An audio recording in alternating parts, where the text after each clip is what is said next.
السلام عليكم، أنا محمد مصطفى وأنت هنا في جديد. الفيديو اللي فات حطينا مسألتين وحليناهم بطريقة نظريا صح، بس طلع معانا نواتج عجيبة. خلينا الأول في السريع نحلهم ونفسر الخطأ فيهم. أنا لما قلت لك ألف بتساوي ب، ده معناه إن ألف ناقص ب بتساوي صفر. فبالتالي لما أنا أضرب الطرفين في ب هتبقى ب ألف بتساوي ب تربيع. بعد كده أطرح من الطرفين ألف،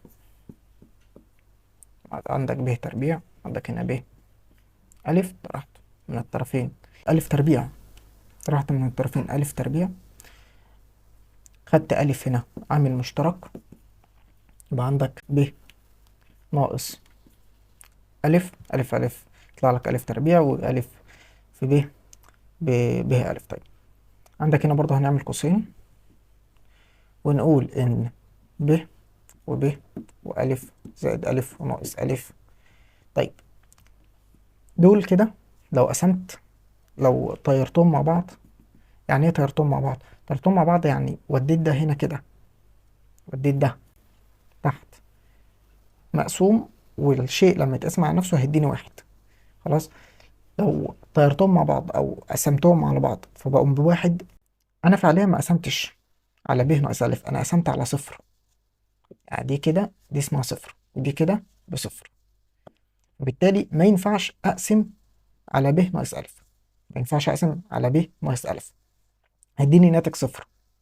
خلاص، ب ناقص الف بصفر، فلو قسمت عليها هيطلع لي قيمة غير معينة او قيمة غير معرفة. طبعا نقطة إن أنت ما ينفعش تقسم على الصفر دي لسه هنشرحها وهنفهم ليه ما ينفعش تقسم على الصفر. بس ببساطة أنت ما ينفعش تقسم على الصفر، لأن لو قلت لك إن تلاتة في صفر بتساوي صفر، وأربعة في صفر بتساوي صفر، بعد كده جيت قلت لك إن لو الاتنين بيساوي صفر إذا تلاتة في صفر بأربعة في صفر، وطاير الصفر مع الصفر يطلع لك التلاتة بتساوي أربعة، فده كده هري، ده كده هبل، مفيش حاجة اسمها كده. خلاص، فانت دي من اسباب ان ما ينفعش تقسم على الصفر، بيطلع لك قيمه غير معرفه او قيمه غير معينه، ما اقدرش اعينها، ما اقدرش احددها. تاني سؤال كان معانا في الفيديو اللي فات برضه، كنا بنقول ان ثلاث اشخاص راحوا يشتروا لعبه، اللعبه ثمنها 30 جنيه. دفعوا كل واحد دفع 10 جنيه.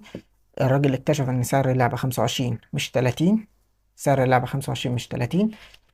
فراح راجع وبدل ما يرجع لهم ال5 جنيه الزيادة رجع لهم 3. فاللي حصل إن حضرتك قلت لي إن 3 في 9 27، ورحنا مجمعين عليهم الاتنين طلع 29. فالسؤال أصلا بيقول لك إزاي ده حصل؟ ليه طلع 29 ما طلعش 30؟ الغلطة هنا إن حضرتك مش عارف أنت بتجمع إيه على إيه أو بتحسب إيه على إيه أو الهدف من الحسبة إيه. أنت ماشي، يعني في مثل بيقول لك ايه، لو انت مش عارف انت رايح فين فكل الطرق تؤدي الى هناك. خلاص، فانت اصلا مش عارف ايه فايدة الحسبة دي، او انت بتحسب ليه الحسبة دي، او ايه الفكرة، او انت عايز توصل لهدفك ايه في الحسبة دي. فبالتالي انت هتوصل لاي حتة. يعني هيجي واحد مثلا يقول لك ايه، يقول لك انا مش عايز، يعني هما 27 اللي هو عدد الفلوس اللي دفعت، هجمع عليهم 38. ليه يا عم انا حر مزاجي، فاهمني؟ فبالتالي انا عايز اعرف ايه الفايده من جمع ال27 على الاتنين. مفيش اي فايده. طيب هل هيديني ال30؟ لا، مش هيديني ال30. طيب عايزك تركز في ان عدد الافراد بيساوي 3. خلاص، المبلغ المدفوع اولا كان بيساوي 30 جنيه، والمبلغ الحقيقي بيساوي 25. اذا الزياده بتساوي 5. خلاص، الخمسة دي، الخمسة ديت في منهم 2 جنيه سرقوا. خلاص، وفي منهم 3 جنيه رجعوا للناس. فهنقول إن 3 أفراد بعد ما نرجع لهم ال 3 جنيه كل واحد دفع 9 جنيه، إذا الناتج أو قيمة المبلغ اللي اتدفع هو 27. ال27 دي عبارة عن 25 جنيه تمن اللعبة زائد 2 جنيه مسروقين. 2 جنيه مسروقين، يبقى 25 تمن اللعبة زائد 2 جنيه مسروقين، يطلع لي 27 جنيه، وهو التمن اللي العيال دفعوه. تمام. طيب لو خدت ال27 دي، لو خدت ال27 وجمعت عليها 3 جنيه، ايه هو ال3 جنيه؟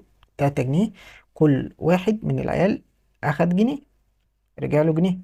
فلو انت خدت ال27 دي وجمعت عليها ال3 جنيه اللي رجعوا للعيال، هتلاقي ان طلع لك 30 جنيه، اللي هو المبلغ اللي اتدفع اول حاجة. خلاص، الفلوس كلها 30 جنيه. طيب انت ليه اتلخبطت؟ هو مش في الحقيقة، هو مش انت بس اللي اتلخبطت، هو تقريبا اغلب اللي اتسألوا السؤال ده اتلخبطوا. ليه اتلخبطوا؟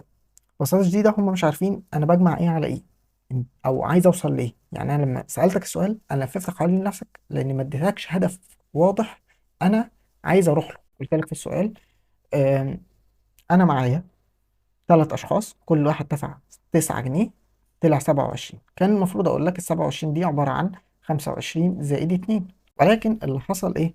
اللي حصل ان انا قلت لك اجمع ال27 2، يطلع لك 29. راحت فين الجنيه؟ هو في الحقيقة ده مفيش حاجة اسمها كده.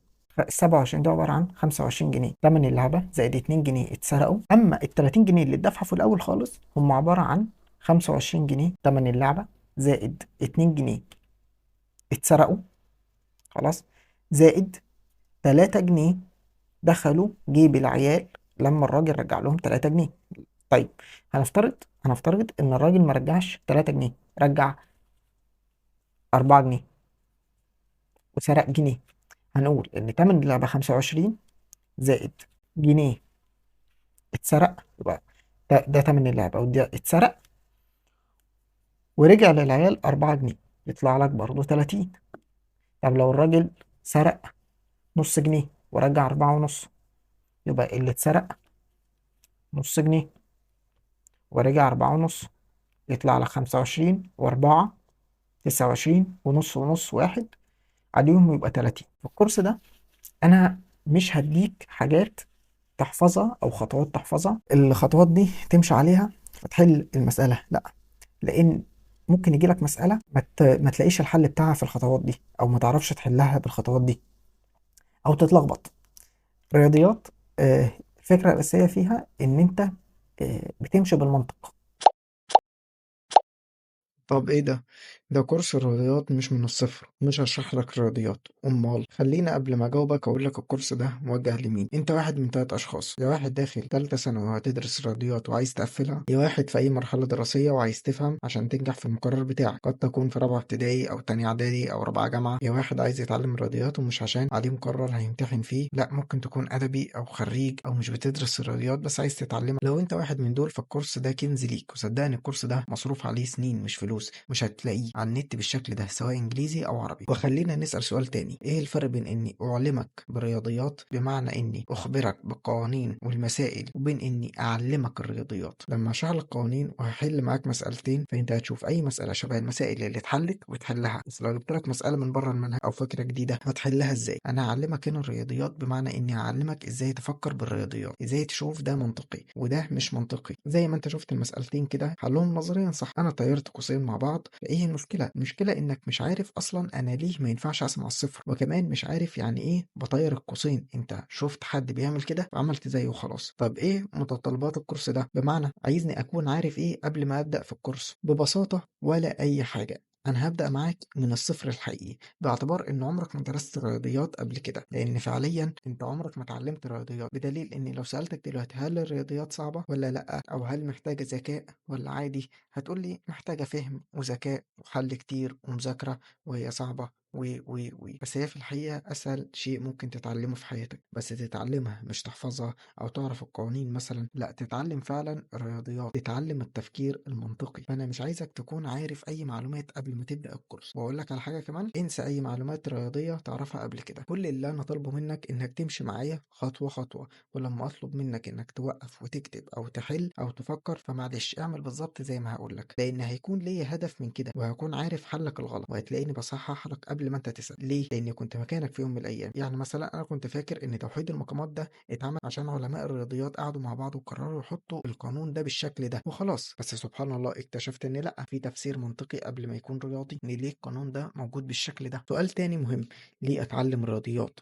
أنا خلصت كلية أو تخصصي مش بدرس فيه رياضيات، أو هسمع شرح مدرس ساعتين تلاتة يلم لي المادة، أو أحل امتحانات آخر 10 سنين وشكرا على كده. فليه أعرف نفسي في تعلم الرياضيات؟ الرياضيات مهمة جدا، مش بس لو هتتعلم حاجة زي البرمجة، لأن عمليا البرمجة مش هتلاقي فيها رياضيات كتير، يعني مجال زي تصميم المواقع أو التطبيقات، فأنت مش هتكتب مسائل حسابية، بس هتحتاج تنظم أفكارك وتنمي عقلك ومنطقك، وده هيساعدك كويس في التفوق في مجالك. لما بصمج احفظ يعني المسائل، ده حل كويس، بس في حياتك اول ما هتتحط في موقف محتاج فيه تحسب حسبة بسيطة جدا زي ارباح مشروعك الصغير، هتجري على آلتك الحاسبة، بس المشكلة انك برضو مش هتعرف تحسب صح. في ناس بتفلس عشان ما اتعلمتش الرياضيات. بشكل عام يعني الرياضيات هتنمي تفكيرك ومنطقك وذكائك، وهتخليك تاخد قرارات سليمة في حياتك، وهتخليك منظم في التفكير والشغل والحياة. طب ايه هو محتوى الكورس؟ كل فيديو هتلاقيني بناقش معاك فكرة ومشكلة هنفكر في حلها، وهتلاقيني في الاخر بكتشف معاك حل ليها، والحل ده هيكون قانون رياضي او قاعدة رياضية انت اللي هتستنتجه بنفسك، وده هيخليك صعب جدا تنساه، وهتقدر تربط ان انت بتستخدم القانون الفلاني لحل مشكلة معينة. وبعد ما نجمع حصيلة قوية من الافكار الرياضية ونفهمها كويس ونقدر نعتمد عليها في دراسة منهج الثانوية العامة، هنبدأ في شرحه مباشرة. لو وقف معانا اي حاجة واحنا بنشرح عادي، انت معاك الاساس الفكري والمنطقي والرياضي القوي اللي تقدر تعتمد عليه في فهم اي معضلة تقابلك، حتى لو مسألة او فكرة عمرك ما قابلتها قبل كده في منهجك. فان شاء الله مفيش اي حاجة هتقف قدامك. دي كانت مقدمة الكورس. عايزك تجيب كشكول سلك كبير 100 صفحة وتستعد، عشان لأول مرة هتتعلم فعلا الرياضيات فتكتشف إن هي أتفه من التفاهة. استعد، أشوفك في الفيديو اللي جاي. سلام.